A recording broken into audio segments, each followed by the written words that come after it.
La frontière séparant la province irakienne de Ninive de la province syrienne de Deir ez-Zor est une zone stratégique aussi bien pour l'armée irakienne que syrienne. En effet, la libération par les Hashd al-Shabi des villages de l'est et du nord de Kirvan a coupé la principale voie d'approvisionnement de Daesh depuis la Syrie. Quelle est l'importance stratégique de cette libération? C'est un plan d'ensemble puisque Daesh est présent bien évidemment en Syrie et en Irak, qu'il y a des accords de coopération et une aide militaire, autant d'ailleurs de la part du gouvernement syrien, mais des autres forces irakiennes, je voulais dire, mais d'autres forces affiliées au gouvernement mais un peu plus indépendants, qui combattent avec le côté du gouvernement syrien contre Daesh en Syrie directement. Et je pense que après que l'Irak ait beaucoup aidé la Syrie, tout du moins que les combattants irakiens ont beaucoup aidé le gouvernement syrien, je pense que le temps est venu de couper effectivement, de reprendre plutôt le contrôle de cette frontière. Et l'offensive en cours de la part donc des forces que vous avez citées irakiennes se coupe actuellement, enfin va bientôt se coupler parce que l'offensive a à peine commencé, justement pour prendre tout d'abord le contrôle de l'autoroute donc de Damas à Bagdad, et puis après remonter jusqu'à l'Euphrate pour pouvoir contrôler à ce moment-là toute la frontière entre l'Irak et la Syrie, ce qui permettra pas d'affaiblir, mais de porter un coup mortel à l'État islamique et de résoudre le conflit. Je pense que c'est un élément essentiel afin de diviser ce groupe, afin d'éviter qu'ils puissent franchir donc les frontières et passer autant les armes que les combattants. Donc cette nouvelle de la libération démontre, couplée avec l'offensive sur l'autoroute Damas-Bagdad, démontre effectivement qu'il y a une coopération entre les deux afin de revenir à la frontière, afin donc, dans le cadre de la lutte contre Daesh. C'est une très bonne nouvelle.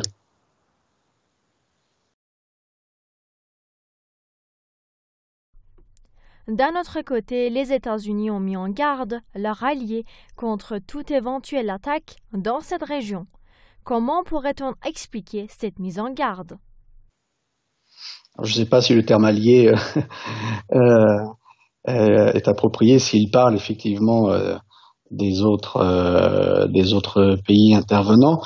Je crois qu'effectivement, c'est une mise en garde, mais je ne pense pas qu'ils en ont les moyens, si tant est qu'ils en auraient la volonté, à savoir que actuellement ils soutiennent différents groupes dits de l'armée syrienne libre, qui a essayé de revenir jusqu'à l'est de Damas et au nord-est de Damas d'ailleurs, mais ils sont contrés actuellement par une offensive donc de l'armée syrienne pour éviter de revenir et de raviver les combats dans Damas, et l'armée arabe syrienne se confronte à ces groupes soutenus par les Américains. Avec les accords des zones de désescalade, cela a permis de libérer des milliers de soldats syriens qui aujourd'hui effectivement reprennent le combat contre Daesh, dans la région d'Alep, mais également dans la zone, le front de Palmyre, en direction de Deir ez-Zor, en direction donc de l'Euphrate. Et c'est à ce moment-là qu'ont choisi les Américains pour commencer à réactiver le front sud syrien avec leurs mercenaires, puisque ce sont rien d'autre que des mercenaires. Et je pense que voyant les Irakiens d'un côté et les Syriens de l'autre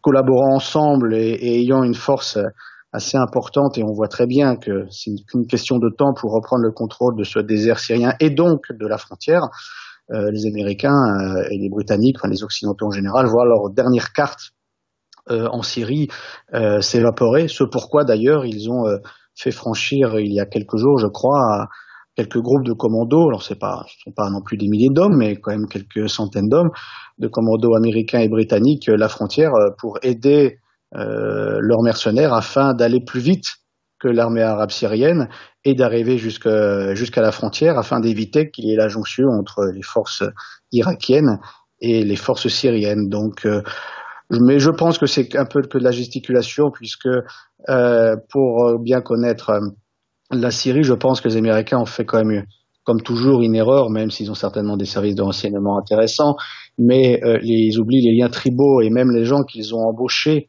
dans leur pseudo nouvelle armée syrienne sont des gens qui sont aussi d'origine des tribus de Deir ez-Zor et je pense qu'à un moment ou à un autre, ils leur feront défection quand ils verront que c'est l'armée arabe syrienne qui a repris le contrôle du terrain et qui a libéré tout du moins, qui a levé le siège de la ville de Deir ez-Zor. Donc je pense que c'est de la gesticulation diplomatique, mais je ne pense pas qu'il y aura de grandes conséquences militaires sur ce terrain.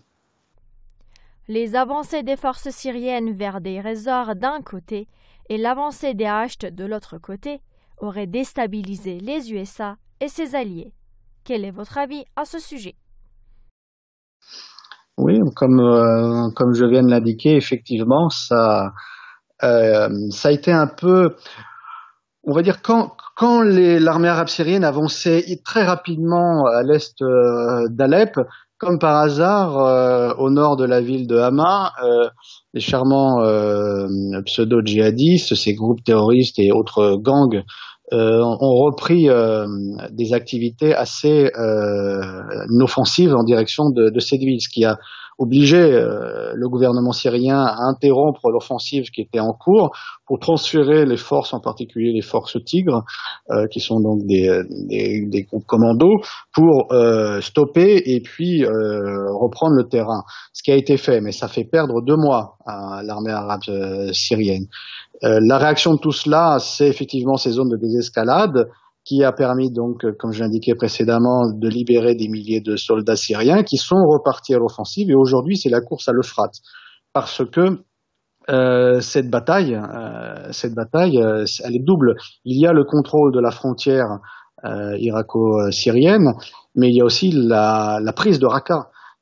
Parce que la prise de Raqqa pourrait, dans l'imaginaire américain, ils oublient un peu Ankara dans l'histoire, pourrait effectivement être, dans leur idée, une base pour revenir dans le jeu syrien, diviser l'État syrien, essayer de jouer sur les divisions pour créer un pseudo territoire du Nord autonome kurde. Voilà, bon, ça c'est leur projet, ça a toujours été leur projet, diviser pour régner. C'est la même chose sur l'Irak, c'est la même chose dans tous les pays où ils interviennent.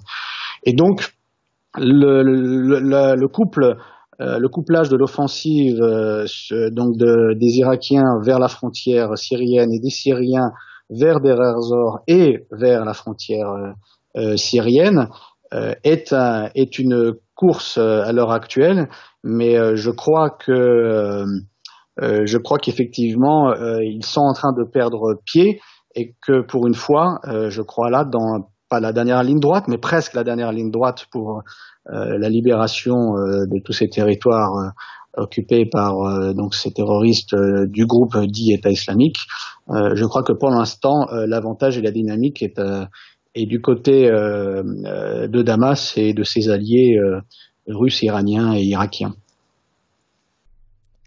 Le porte-parole du commandement central CENTCOM des forces américaines a fait part du déploiement d'une nouvelle unité des troupes américaines en Syrie en vue de prêter main forte aux forces kurdes pour reprendre la ville de Raqqa aux terroristes. Comment analysez-vous ce nouveau déploiement? Oui, l'intervention occidentale, tout du moins américaine, en Syrie est double. Alors il y a le sud, mais ils sous-traitent ça presque même aux Britanniques, comme on vient de l'indiquer. Et puis il y a surtout essentiellement le nord, avec le nord contrôlé par les FDS, les forces démocratiques syriennes, qui ne sont en fait que le cache-sexe le cache-sexe des YPG, qui sont en très bonne relation avec le PKK, pour ne pas dire si ce ne sont pas les mêmes d'ailleurs.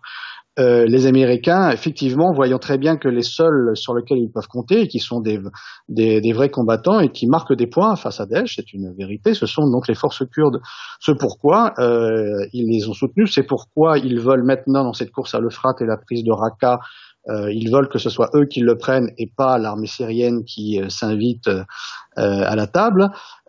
Donc, ils accentuent leur aide matérielle et même leur aide en tant que de soldats certainement, d'encadrement, de commando, afin de le plus rapidement possible pouvoir prendre Raqqa, puisque l'armée arabe syrienne ayant repris son offensive à l'est d'Alep et ayant pris une base stratégique aérienne, aujourd'hui peuvent en moins d'un mois arriver à la ville de Tabqa où sont présents les forces américaines d'ailleurs, et donc être aux portes de Raqqa et donc de libérer Raqqa également, ou tout du moins de participer et de contrecarrer donc les plans américains de l'après-libération de Raqqa.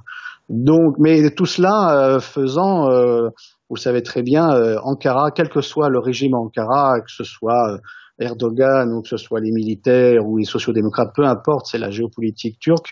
Évidemment, c'est l'unité du pays et leur peur, c'est effectivement qu'il y ait un Kurdistan autonome dans le nord de la Syrie qui serait une base arrière effectivement pour les autonomistes et les actions armées donc du PKK ou autres groupes.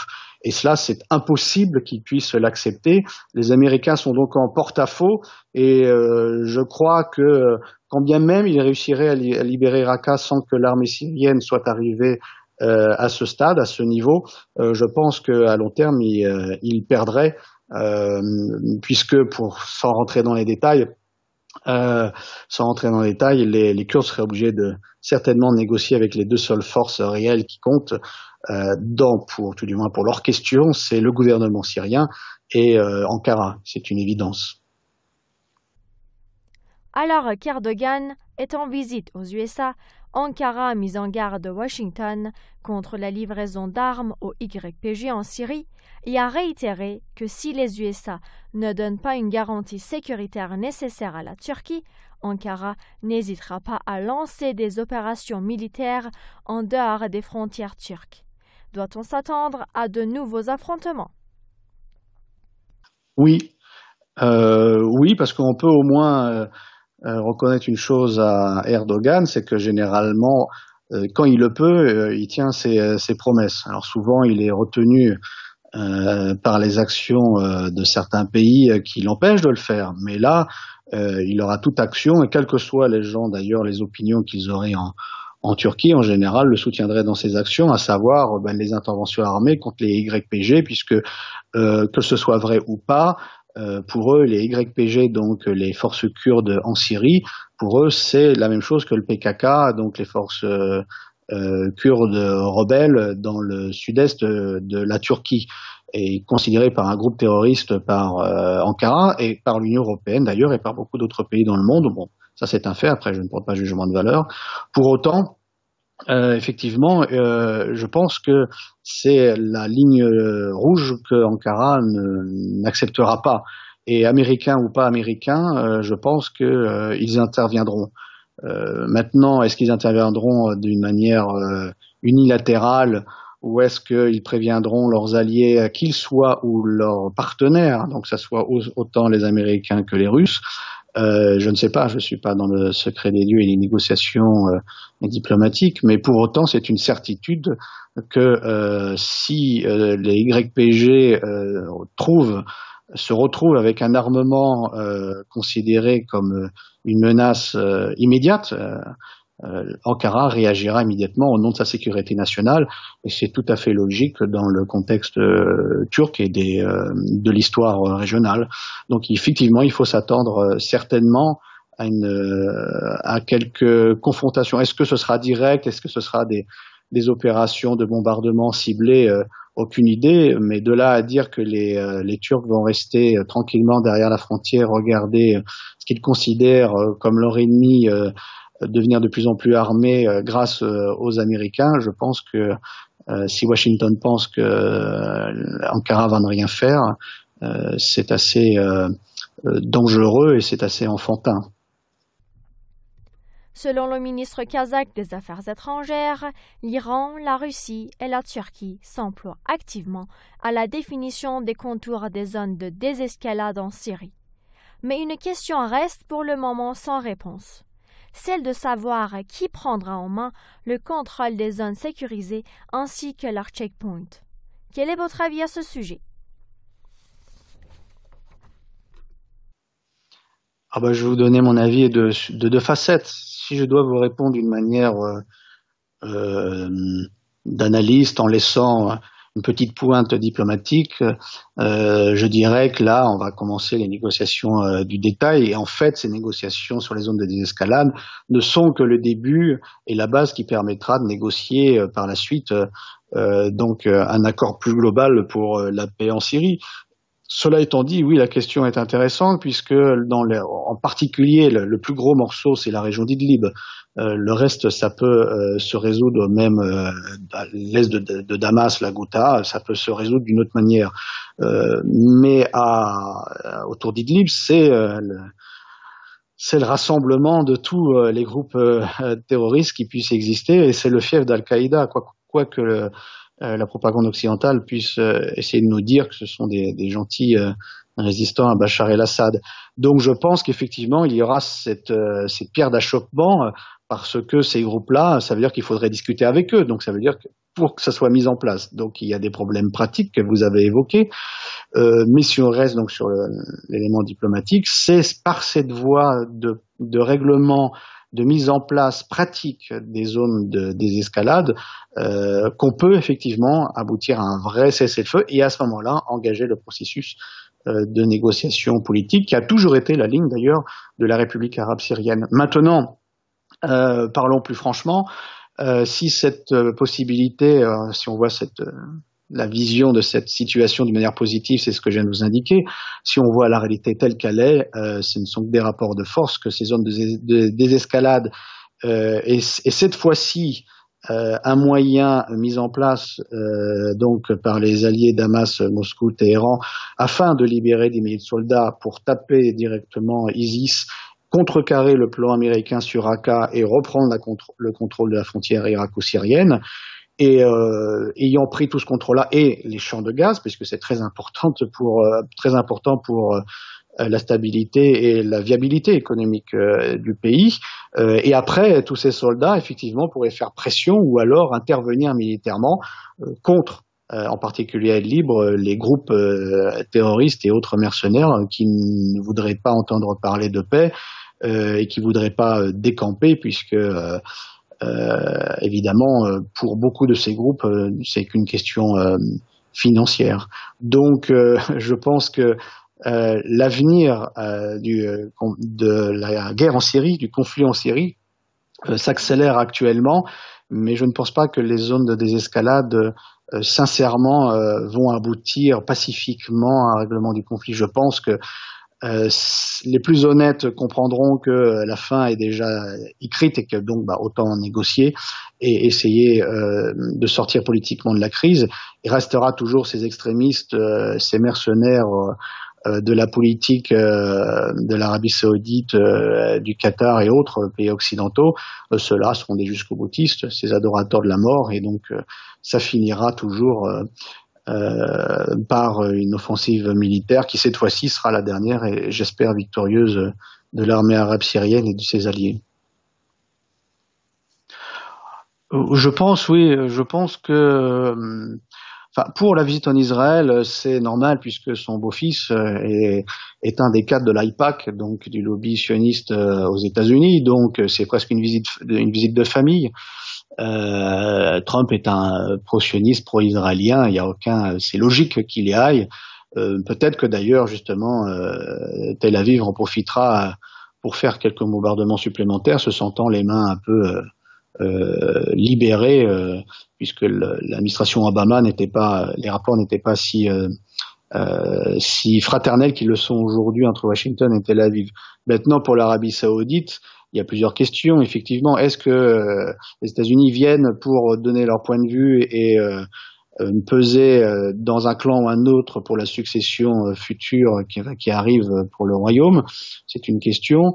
Est-ce que c'est pour effectivement relancer les actions, parce que l'Arabie Saoudite n'a fait que sous-traiter en Irak ou en Syrie la politique d'ingérence des États-Unis. On ne sait pas, on verra bien. C'est en tout cas, je pense que la visite de Trump, qui est soutenu par le complexe militaro-industriel, ne peut que revenir sur l'ancienne ligne américaine, à savoir tout cela bien compris justement que sa première visite va d'abord à Tel Aviv, de réaviver le conflit ou tout du moins la confrontation avec l'Iran. Je pense que c'est le but de son déplacement, bien plus que discuter de ce qui se passe en Syrie, puisque les Américains interviennent, mais n'ont plus tellement la main, alors que l'Iran, ça a toujours été, dans sa campagne comme dans ses dernières déclarations, l'obsession de l'administration Trump. Donc je pense qu'il faut plus s'attendre à des réactions de ce côté-là qu'autre chose.